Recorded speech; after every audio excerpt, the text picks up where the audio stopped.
Today, I would like to challenge you to actually take the time to go back through the devotions and make notes on this week.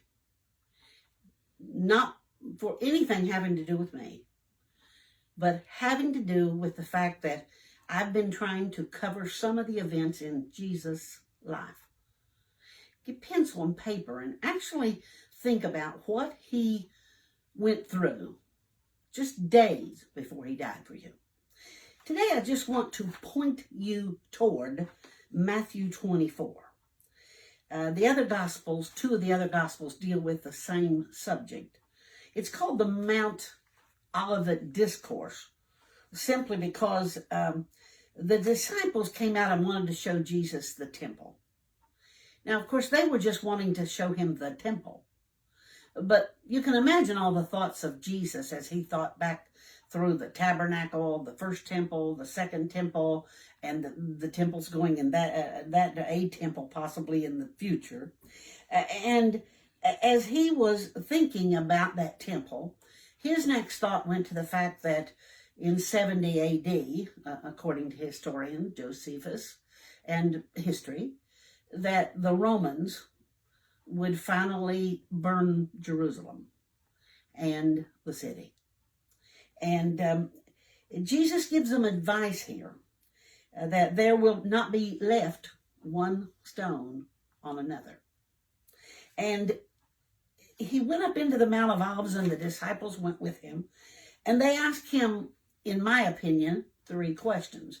You read it and decide for yourself. They said, when are these things going to be? And then they ask, what will be the sign of thy coming and of the end? So possibly 3 questions, the way I read it. And Jesus started in speaking to them, and he said, well, first of all, I would like to warn you to be heeded.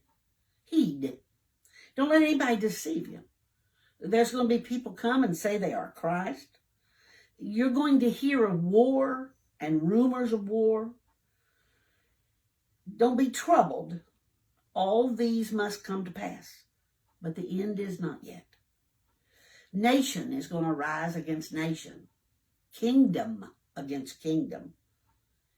And there's going to be famines and pestilences and earthquakes in diverse places. All these are just the beginning of sorrows. And he says, then they will deliver you up to be afflicted. They'll kill you. You'll be hated of all nations for my name's sake. Then, because of that, many will be offended and will betray one another and hate one another. And he said, false prophets will arise and deceive many, because the iniquity abounds, because sin is just everywhere. The love of many will wax cold. But he that endures to the end shall be saved. And then he said, this gospel of the kingdom shall be preached in all the world for a witness. Then the end will come.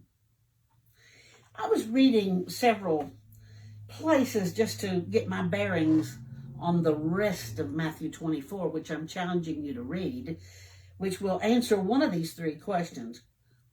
When will it come? What's the signs of your coming and of the end of the world? And Spurgeon said something that I always say he can put a picture where a wall was and just make you see something. He said something that caught my attention, mainly because he used the word scaffold. He said a scaffold is put up until something is done, and then you tear the scaffold down. Simple picture, right? As a mother, I can tell you it's not as simple as people think, for I have had a son who has been out there helping build the scaffolds to something over 100 or 200 feet high in the middle of winter with snow and ice. And building a scaffold is a pretty serious thing when it gets down to your own family.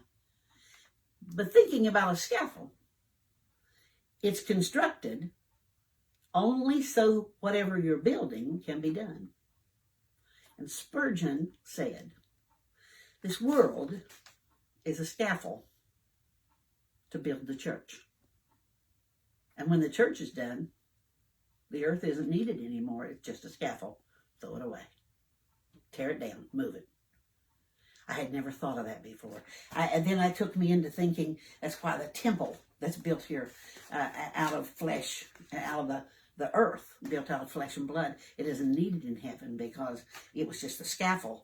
The soul, is the church is being built inside each of us. Read Matthew 24. That's my challenge for today.